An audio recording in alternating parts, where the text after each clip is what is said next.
오늘은 실패 자리로 다시 가라, 실패 자리로 다시 가라라는 제목으로 하나님 말씀 증거하도록 하겠습니다.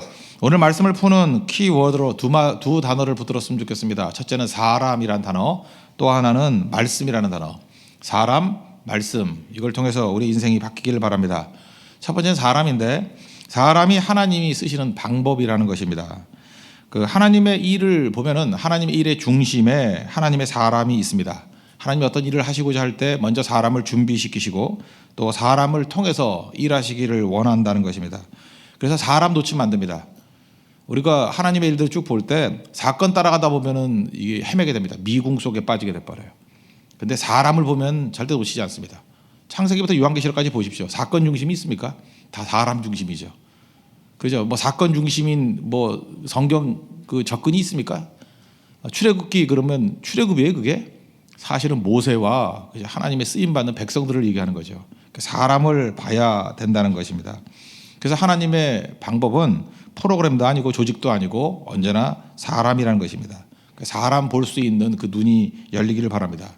오늘 5장 1절을 보니까 무리가 나옵니다. 무리가 몰려와서 그 앞부분에 보면요, 4장에 보면은 예수님께서 많은 병자들을 고치시고 많은 기적을 행하시는 장면이 나옵니다. 그러니까 뭐 인기 좋으니까 무리들이 막 몰려듭니다. 그런데 빈배에 가서 베드로의 배거든요. 베드로에게 집중하는 장면이 나옵니다. 여기서 우리는 두 가지 대비를 볼 수 있죠. 무리와 낙심 중에 있는 한 사람. 밤새도록 고기 잡았지만 못 잡았던 낙심 중에 있는 한 사람. 그런데 예수님이 집중한 거는 한 사람이라는 거예요. 우리는 무리에 집중하고 싶죠. 저렇게 어마어마한 무리가 있는데 저거 있으면 이게 부흥 아닙니까? 저거 있으면 분명히 성공했다고 얘기하는 거 아닙니까? 근데 무리를 보면은 그건 인간적인 시각. 낙심한 한 사람을 바라보면 그게 바로 예수님의 시각이라는 것입니다. 예수님은 한 사람의 낙심한 사람 베드로에게 집중했다는 것입니다. 이 베드로는요, 이전에 이미 예수님을 알고 있었습니다. 요한복음 1장을 보면은 베드로의 형제가 있는데 안드레가 있죠. 안드레는 세례 요한의 제자였습니다. 세례 요한의 제자 중에 두 사람이 예수님 따라왔는데 그 중에 한 사람이 안드레라, 이렇게 요한복음 1장에는 설명되어 있습니다. 예수님 보고 너무 감격해가지고 자기 형제인 베드로에게, 시몬에게 소개하는 거예요. 내가 메시아를 만났다. 그랬더니 요한복음 1장에는 뭐 간단히 나옵니다. 그냥 끌고 왔어요. 왔더니 예수님이 만나자마자 너는 이제 베드로라 그런다. 게바라 하리라. 이름 바꿔주겠다. 짤막하게 나옵니다. 그때 이미 안드레를 통해서 예수님을 만났던 경험이 있습니다. 또 그 자기 장모님이 계셨거든요. 장모님 열병으로 인해서 굉장히 힘드니까 응급조치가 없잖아요. 지금은 뭐 응급실이 있는데 그 능력 있는 분이 계시다 그래서 예수님이 그 집에 가셔서 베드로의 장모의 열병을 고쳐주셨습니다. 그러니까 그러면서 예수님을 접했고 예수님의 말씀을 이미 들었던 사람이라는 것입니다. 근데 그게 신기하지 않습니까? 누가복음 5장을 보니까 무리들은 예수님 따르는데 베드로는 뭐 하고 있어요? 그 그물질하고 빈배에 우두커니 앉아 있더라는 것입니다. 여기서 우리가 알 수 있는 건 뭐예요? 말씀을 듣는다고 다 변화되는 게 아니라는 거예요. 우리 신앙생활을 하는 사람 가운데도 말씀을 이미 들었죠. 들었다고 우리 인생이 뒤집히는 게 아니라는 거예요. 말씀을 들었지만 말씀보다 상황이 더 강할 수 있습니다. 지금도 우리 교회도 말씀 얼마나 많이 들었습니까? 근데 그 말씀이 역사하는 것보다 상황이 더 강해요. 그럼 빈배 주저앉아가지고 이렇게 눌러 있을 수 있다는 것입니다. 간증도 듣고 말씀도 듣고 그래도 상황에 눌려 있는 사람들이 분명히 있다는 것입니다. 들은 말씀이 상황을 이기지 못하는 상황, 뭐 그렇게 올 수 있다는 것입니다. 그런 베드로를 베드로에게 예수님이 찾아오셨다는 거예요. 지금 사실 이 장면이 되게 중요한 건데 제자 부르는 사건들 아닙니까? 베드로가 세계 복음화를 위해서 부름받았던 12명의 제자 가운데 한 사람이고 그중에 제일 중요한 사람 아닙니까? 그런데 우리 같으면 어때요? 무슨 일을 시킨다 그러면, 일꾼 뽑는다 그러면, 이번에도 대만 선교만 해도 이렇게 팀장들 세워놓고 이렇게 뽑으라 그랬더니 주로 누굴 뽑아요? 유능한 사람들 뽑지 않아요? 안 그렇습니까? 힘이라도 좋아야지 뽑잖아요. 뭐 그것도 아니면 좀 성격이라도 밝아야지 뭐, 그것도 아니면 뭐 밥이라도 잘하고, 그런 거 아닙니까? 이렇게 뽑아가는 거잖아요. 제가 이번에도 팀장 세워놓고 하는 거 보니까 옛날에 뭐 이렇게 가위바위보에서 대장들이 뽑아가지고 나중에 깍두기 하나 들어가는 거 거의 비슷하더라고. 마지막에 뭐 어디도 가기 힘든 사람도 있어요. 그죠? 참 이게 안타까운 일인데 뭐 그런 비슷한 일이 인간 사회에서 벌어질 일이 다 벌어지잖아요. 이렇게 뽑아간다 그러면은 어떤 사람 뽑아요? 만약에 우리가 일반적인 인간이라 그러면 가장 율법에 능통한 사람, 은사 많은 사람, 유능한 사람 뽑을 거 아니에요? 근데 예수님은 주로 깍두기를 중심으로 뽑았어요. 다 버림받은 사람들. 이 베드로 이 미약한 믿음의 사람 아닙니까? 이런 사람을 제자로 뽑았다라는 것입니다. 베드로에 대해서 뭐라 그래요? 뱃사람이고 학문 없는 범인 그러잖아요. 사도행전에서 무식한 사람 이런 사람 뽑았다는 거예요. 더한 건 세리거든요. 세리 마태. 그 원래 이름은 레위라 그랬는데 세리 마태는 이 사람은 세리입니다. 세리라는 것은 천시 받았고 중요한 건 뭐냐면 세리는요 법정에 나가서 법정 증인의 효력이 없어요. 그러니까 세리가 뭐 난 증인입니다 하면은 인정 안 해줘 버렸어요. 그러니까 인간도 아니라는 거, 인간도 아니라는 거. 그런데 제자가 무엇입니까? 예수님이 증인 아니에요? 그 예수님이 증인이면 그 위트니스면은 이 증인이면은 증거 능력이 있어야 될 거 아니에요. 그 세리 뽑으면 안 되죠. 근데 아이러니죠. 증인으로서 효력이 없는 세리 중에서 마태를 뽑아가지고 마태복음도 기록하게 만들고 그것도 유대인들에게 증거하는 복음서 마태복음 기록하게 만드시고 마태를 세우셨잖아요. 무슨 얘기예요? 자격 없음이 핵심이에요. 자격 없는 자에게 맡기셨다는 것입니다. 무슨 얘기입니까? 지극히 약한 자에게 맡기셨다라는 거예요. 베드로도 마찬가지죠. 베드로도 지극히 약한 사람. 그러니까 하나님이 쓰시는 사람은 어떤 사람이냐면은 그 하나님의 사랑과 은혜가 꼭 필요한 사람을 쓰신다는 것입니다. 그래야 더 많이 의지하기 때문에. 우리 교회에서도 여러분 착각하지 말아야 될 게 뭐냐면 이렇게 쭉 훑어보면은 아, 하나님이 쓰실 만한 사람이 있다. 그럼 되게 세상 사람들이 보는 눈하고 비슷하게 봐요. 뭐 저 사람 많이 배웠다, 뭐 돈이 있다, 영향력이 있다, 뭐 유능하다, 뭐 이런 식으로. 근데 저도 이제 목회를 하다 보니까 저도 뭐 인간이니까 똑같겠죠. 뭐 그렇게 보다가 뭐 백전백패 다 속았어요. 그 이게 얼핏 봐가지고 일꾼이라고 생각되는 사람이 일꾼이 되는 경우가 드물어요. 생각지도 않았던 사람들, 저기 무슨 소망이 있고 저기 선한 것이 날까 그런 데서 뭐가 나와요. 그래서 저는 눈에 보이는 사람이 없으면 없을수록 기대가 됩니다. 아, 이제 인물이 나오겠군. 그리고 뭐 대단한 사람이 왔다 그러면 이제 큰 시험이 있겠군. 그죠? 저건 아닌데 눈에 보이니까 아니에요. 그런 게 있다는 것입니다. 잘 보세요. 이스라엘 백성들 이스라엘 땅에 있을 때 가나안 땅에 있을 때 그렇게 말씀대로 순종하고 그래도 예배가 있었잖아요. 그럴 때는 인물들이 나오지 않았어요. 좋은 환경에서 인물이 안 나오면 나쁜 환경에서는 더 안 나와야 될 거 아니에요. 바벨론의 포로로 끌려갔습니다. 이건 일종의 징벌입니다. 하나님의 말씀에 대한 불순종에 대한 징벌의 의미로 70년 동안 바벨론 포로로 끌려간 거 아니에요. 그러면 절망 중에 절망, 흑암 중에 흑암 아닙니까? 아니 이스라엘 본토에서도 인물이 안 나왔는데 그 모든 시스템이 있을 때도 인물이 잘 안 나왔는데 포로로 끌려가는데 무슨 인물이 나와요. 그리고 그 일종의 징벌의 기간 아니에요. 그런데 하나님께서는 그 포로기에 여기저기서 기라사 같은 인물들을 세우셔요. 다니엘의 세 친구 사드락과 메삭과 아벳느고, 모르드게, 에스더, 느헤미야 이런 사람들이 거기서 막 나오기 시작했다는 거예요. 무슨 얘기입니까? 하나님의 축복이에요, 그게. 그래서 하나님께서 일하시는 방법은 뭐냐면 아무 소망이 없는 곳에서 하나님은 다니엘을 이렇게 세우십니다. 아무 소망도 없는 애굽 땅에서 요셉을 이렇게 세우시는 거예요. 그게 하나님이 일하시는 방법이라는 거예요. 그러니까 여러분들 절대로 낙심하지 마십시오. 뭐 우리는 모임이 좀 약한 사람들이 모인 것 같아요. 그게 뒤집어 얘기하면요, 하나님 의지하는 곳에서는 역사가 나타난다는 거예요. 우리가 잘 모르는 사람 가운데 다니엘이 있어요. 잘 모르는 사람 가운데 느헤미야가 있다고요. 유능함 속에 있는 게 아니라 연약함 속에 더 하나님 의지하기 때문에 거기에 능력이 임하게 된다는 것입니다. 그래서 교회는 사람입니다. 가장 약한 사람들 속에서 하나님이 들어 쓰시는 인물들이 나온다는 거예요. 우리 교회도 우리의 모든 선교 현장에서도 그런 인물들이 배출되는 우리 하나님의 은혜 역사 있기를 바랍니다. 그게 하나님의 능력이라는 거예요. 두 번째는 말씀인데 말씀이 생명이라는 것입니다. 조금 전에도 얘기했지만 베드로가 이미 예수님을 알았습니다. 그리고 말씀을 들었는데 상황에 눌려 있었어요. 근데 3절을 보니까 예수님이 배에 오르셨는데 그 배가 시몬의 배입니다. 거기서 말씀을 증거한 거예요. 배를 띄워놓고 육지 쪽에 있는 사람들에게 말씀을 증거합니다. 그래 잘 들리니까. 바람이 바다에서 이렇게 육지 쪽으로 불 때였거든요. 그러니까 말씀이 잘 들리는 거죠. 스피커의 효과가 있는 겁니다. 거기서 예수님 말씀하셨다. 그러면 누가 제일 잘 들을 수 있죠? 베드로죠. 이 배가 누구 배라고요? 베드로 배니까 뭐 이렇게 물 위에 띄어놨다 그러니까 거기서 뭐 베드로가 얼쩡거리고 뭐 밧줄이 잡고 있어야지 되는 거지. 놔주면 예수님이 떠내려가 버리잖아요. 그러니까 가장 가까이에서 들을 수 있고 가장 잘 들을 수 있는 사람이 누구예요? 베드로라고요. 그러니까 그러니까 베드로의 배를 사용하셨다 이것도 있지만 가장 가까이 가서 베드로에게 말씀하셨다 이게 더 중요하다는 것입니다. 베드로 이미 말씀 들었던 사람입니다. 그런 사람에게 예수님이 오셔가지고 헌신을 요구하지 않았어요. 예수님께서 원하신 게 뭐였냐면 말씀을 더 들으라예요. 말씀을 더 채우라. 요즘에 뭐 그렇게 한마디로 더 말씀으로, 요즘에 어떤 정당도 뭐 더 민주당 이렇게 있대. 옛날에 뭐 내려놓음 그랬더니 뭐 더 내려놓음. 아, 되게 유행인가 더. 그죠? 그러니까 이게 그거예요. 더 말씀으로요. 더 말씀으로. 이해가 되시죠? 더 말씀으로 채우라. 그게 예수님의 방법이었다는 것입니다. 말씀으로 더 채우고 더 채울 때 비로소 변화될 수 있다는 거예요. 그래서 말씀이 상황에 눌려 있을 때 예수님이 베드로를 찾아오셔서 말씀으로 더 채우시고 이제는 순종을 요구하셔요. 4절 보니까 말씀을 마치시고, 제가 볼 때 1차적으로 베드로에게 꽉 채운 거예요. 시몬에게 이르시되 깊은 데로 가서 그물을 내리라. 내려 고기를 잡으라. 즉 깊은 곳이 어떤 곳입니까?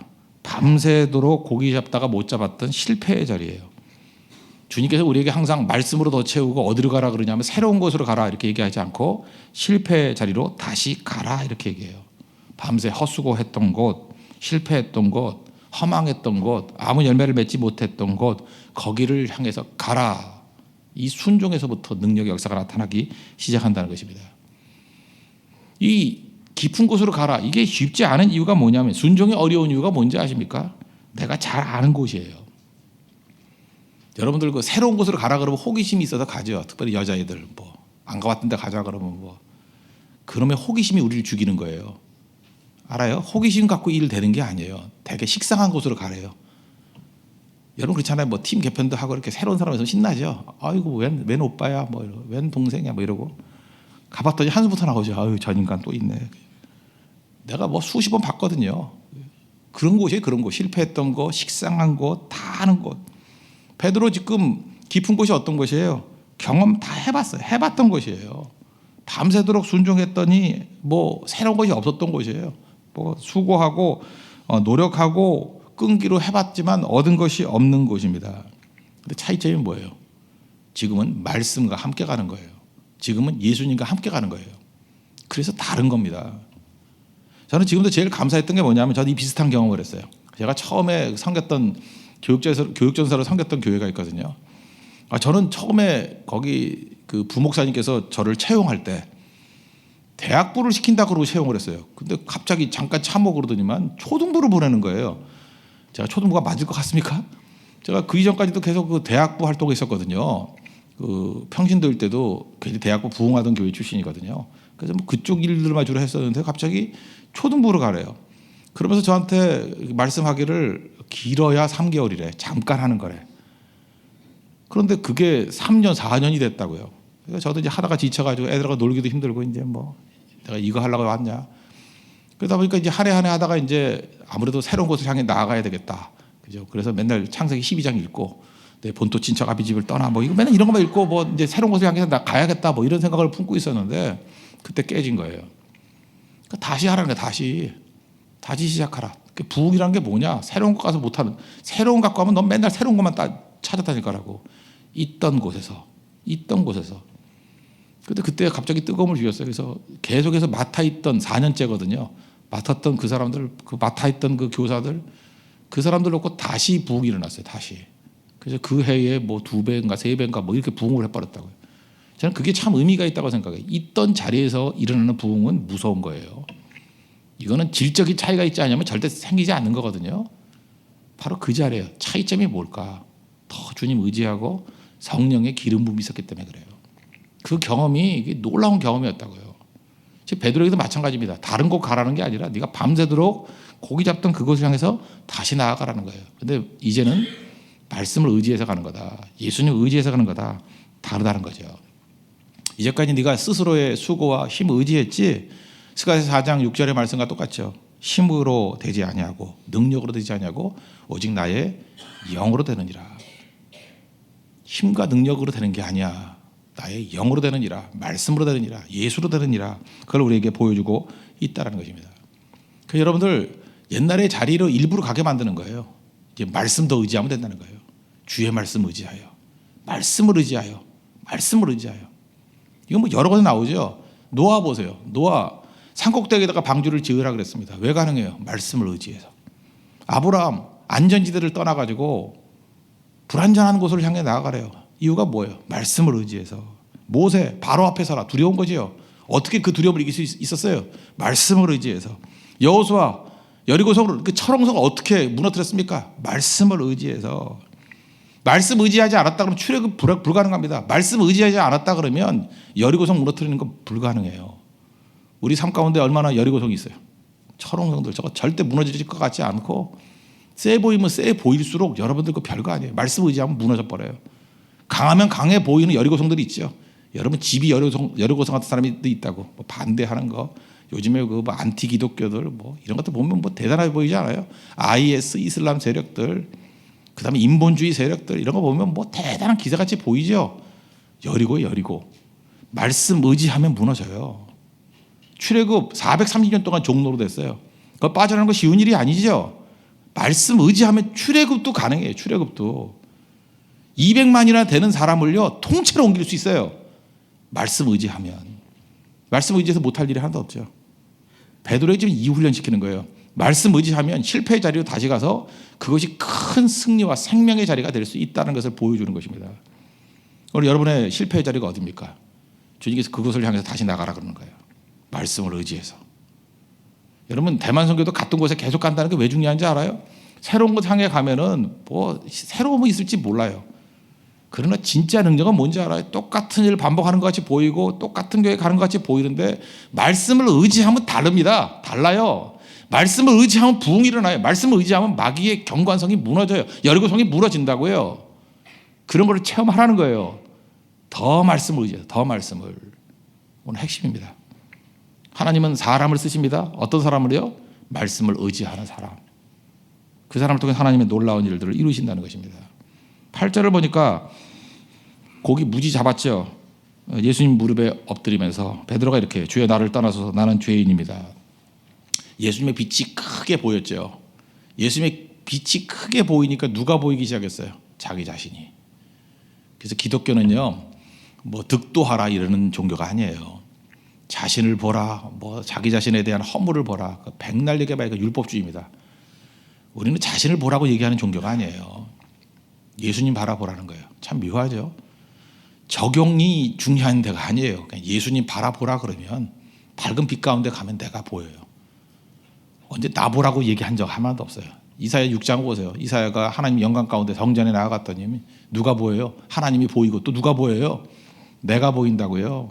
화로다 나여 뭐 입술이 뭐 더러운 종입니다. 죽게 되었도다. 그랬더니 제단 숯불에서 입술의 죄악들을 제거해 주잖아요. 여러분 자기 자신이 이렇게 기고만장해 있는 사람이 이유가 뭔지 아십니까? 영광이 빛 가운데 나오지 않았기 때문에 그래요. 그건 바퀴벌레 신앙이에요. 어둠 가운데 있으니까 지가 힘이 있다 그러지. 밝은 빛 가운데 나와 보십시오. 다 베드로 같은 고백이 나와요. 나는 죄인입니다. 나를 떠나소서. 나를 불쌍히 여기소서. 그래서 이 고백이 있다는 건 뭐냐 하면 빛 가운데 있다는 뜻이에요. 베드로가 이걸 본 겁니다. 체험했죠? 다윗도 보세요. 사자의 발톱에서 곰의 발톱에서 건지신 그 은혜를 체험하고 난 다음에 그다음 어디로 보냈어요? 골리앗 물리치고 그다음 어디로 보냈어요? 이스라엘이 왕이 되는 자리로. 마찬가지로 베드로가 지금 이 고기 많이 잡았다. 뭐 그래서 뭐 수산업계의 대부가 되었다. 그 얘기가 아니에요 지금. 이렇게 고기 잡는 승리를 통해서 이제 하는 일이 뭐예요? 무서워하지 말라. 9절에 보세요. 10절 무서워하지 말라 뒷부분에 이제 후로는 내가 사람을 취하리라. 이제 하나님께서 새로운 차원으로 그를 이끌어 가신다는 것입니다. 물고기 잡는 거 봤지? 실패했지? 그러나 말씀을 의지하고 나아가면 크나큰 승리가 있는 것과 마찬가지로 이제 그 패턴과 그 원리를 가지고 이제 새로운 차원으로 일하자. 이게 부르심이에요. 그래서 여러분 작은 부분의 승리가 의미 없는 게 아닙니다. 그 승리의 확신과 그 틀을 가지고 이제 새로운 차원으로 여러분들 길을 이끄실 것입니다.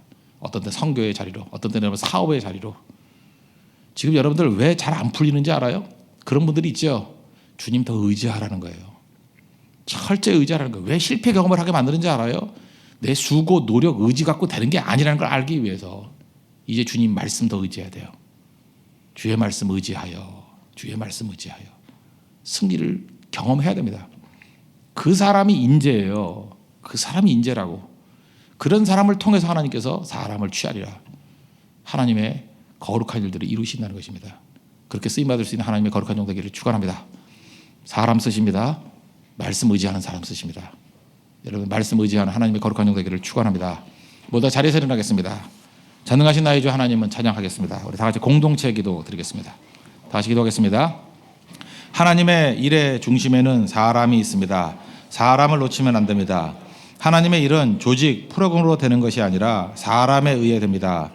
예수님은 무리 중에서 낙심 중에 한 사람을 주목하십니다. 이미 말씀을 들었으나 말씀보다 상황에 더 눌려있는 사람입니다.